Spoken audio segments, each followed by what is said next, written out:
I'm not gonna say, oh damn, they done got him now, or this is wrong. Nah, let the shit take course. If it happens, it happens. He should have shut his mouth.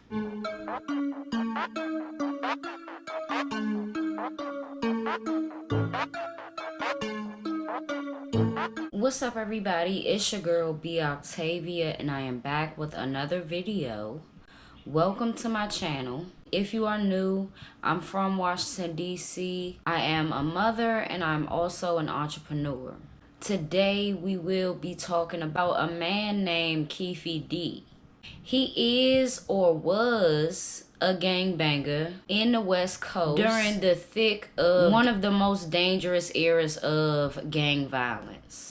He is known not only as the uncle or family member to the gunman that killed Tupac, but he has also linked himself to the crime by telling the world in countless interviews that he was in the car with his nephew when Tupac was shot.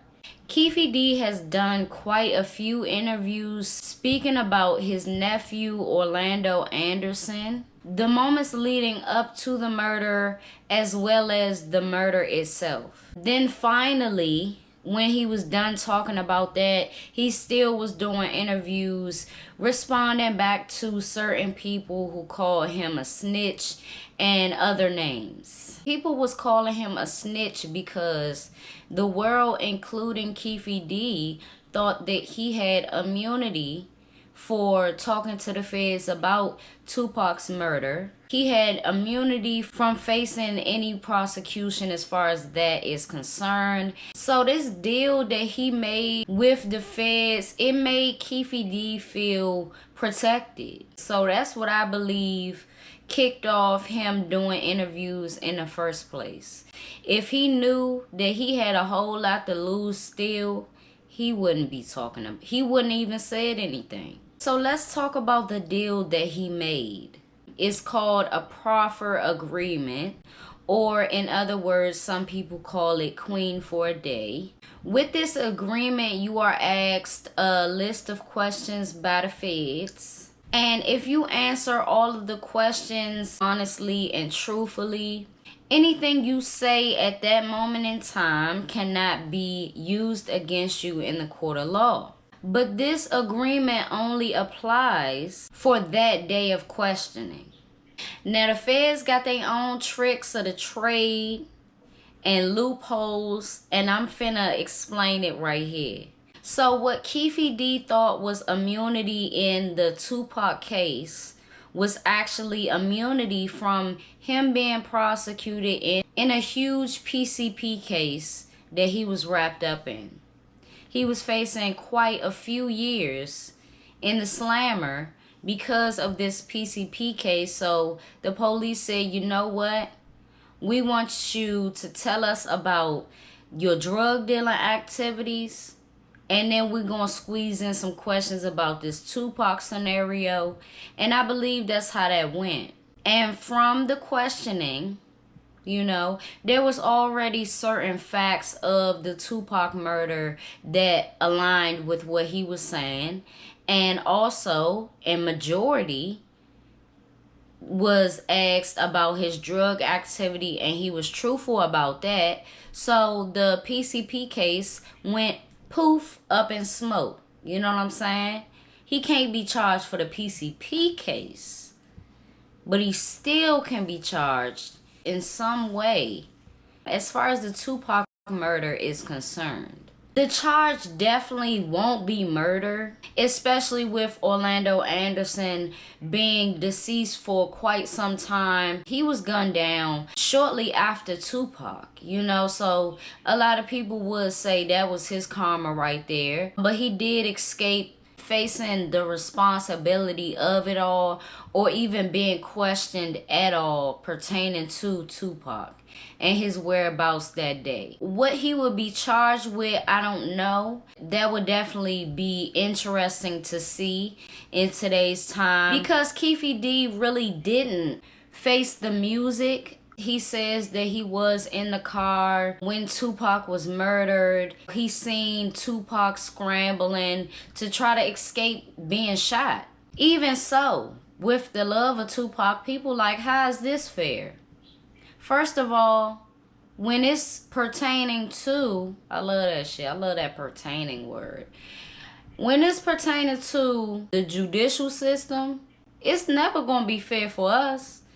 That's what we should know. I mean, I was like, wow, he could really still be charged, but I'm more hopeful for that than not. You know, I'm not going to say, oh, damn, they done got him now, or this is wrong. Nah, let the shit take course. If it happens, it happens. Second of all, having a loophole in the deal means to me that after Keefe D got his blessing of walking free, regardless of what they talked about in that questioning, he should have shut his mouth.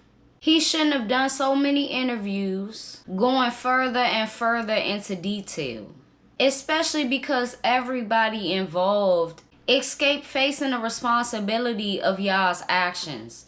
Like, if you want to say that Tupac's actions is what put all of this into play, you are correct, and he paid the ultimate price for it. No matter how small or minute he was in a scenario of jumping on Orlando Anderson shortly before.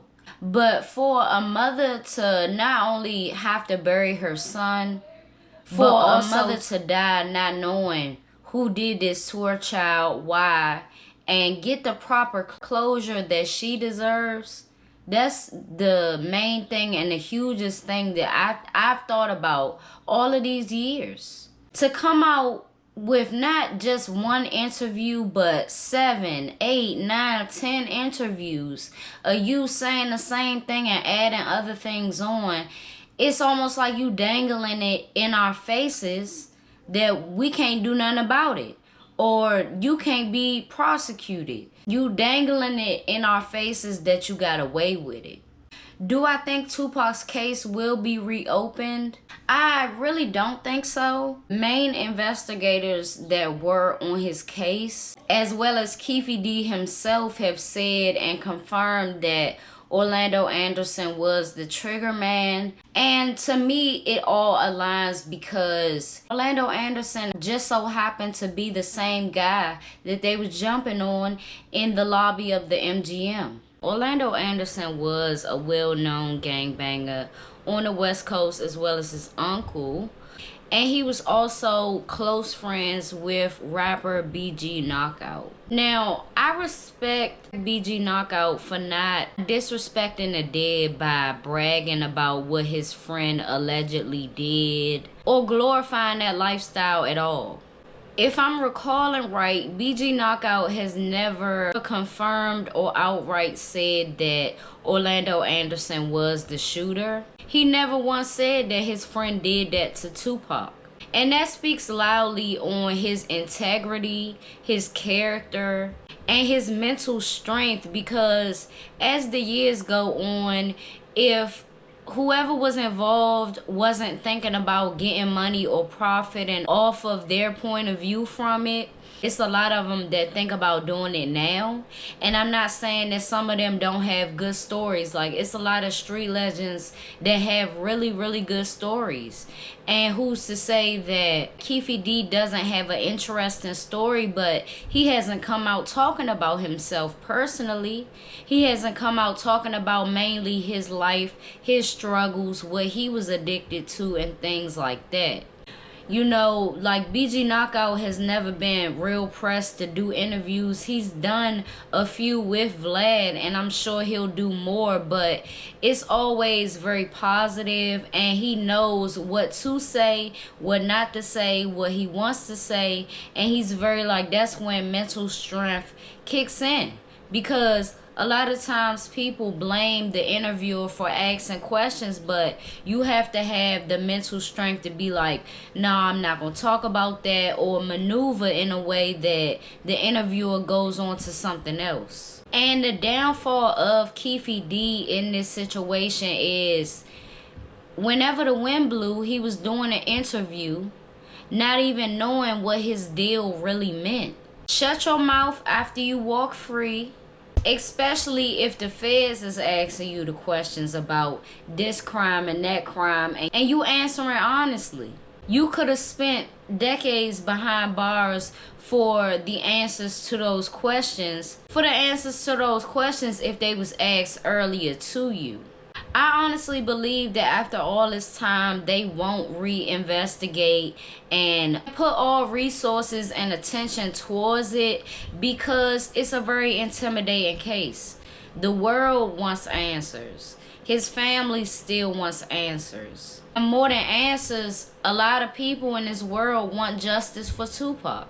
If the police were urgent in the first place, because it's such a high profile case, it could have been closed a lot sooner. But I'm gonna tell you the sad reality, and that is, I believe that the police didn't care about it enough.